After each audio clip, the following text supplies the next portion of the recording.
वालेकुम। आउं इंतिहाई शुक्रगुज़ार आहियां साईं वसीम खोखर साहब जो, जंहिं पंहिंजे वाल साहब जे हवाले सां उनजे रूह खे अहसाले सवाब जा उनजी नियत सां असां वटि हीउ ज़ैतून जो वणु जेको आहे सो ॾिनो आहे ऐं हींअर ख़ैर सां इहो लॻंदो।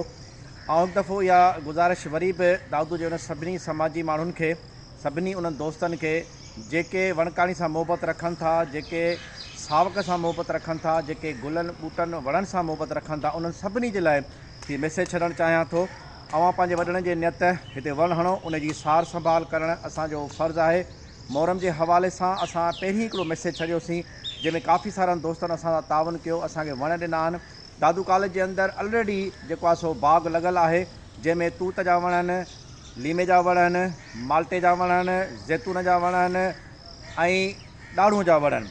जॾहिं त माशाल्लाह असां वटि लीमनि जो बाग़ मुकमल तौर ते तयारु आहे ऐं इन लाइ सभिनी दोस्तनि खे हिकु दफ़ो ॿीहर गुज़ारिश आहे त पंहिंजे वॾड़नि जे नाले सां सिंध जी जेको आहे सूंहं आहे वणु, ऐं जेसिताईं तव्हां वणु न लॻाईंदो, हिते गर्मी ॾिसो पिया छा हालति आहे, पघरियो पियो आहियां मां पाण बि।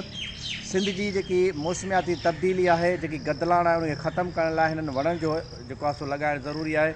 उन में बैदि मुश्क खे क़तई तौरु न लॻायो, कोरनो खे क़तई तौरु न लॻायो, छो त इहे सिंध जी ज़मीन ऐं ज़ेर ज़मीन पाणी जा दुश्मन आहिनि।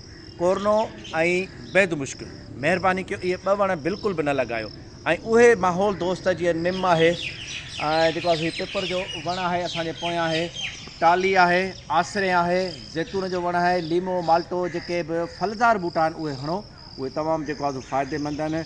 सिंध जे अंदरि गर्मी तमामु तेज़ी सां वधी रही आहे, स्पेशली दादू त तमामु बाहि लॻो पिया। हींअर बि सूरत हाल इहा आहे त तमामु घणी शदीद गर्मी आहे। उन शदीद गर्मी खे ख़तमु करण जो हिकिड़ो ई जवाबु आहे, असां बेपनाह वण हणूं। कम अज़ कम हिन साल असांखे घटि में घटि पूरे सिंध जे अंदरि 10 लख वण हणणु खपनि, तॾहिं वञी जेको आहे सो जान छुटंदी। पर हर साल ऐं प्लस में वण जी जेकी वाढी आहे उनखे हर हाल में रोकणो आहे त सिंध जे अंदरि किथे बि वण जी वाढी न थिए। पाकिस्तान ज़िंदाबाद।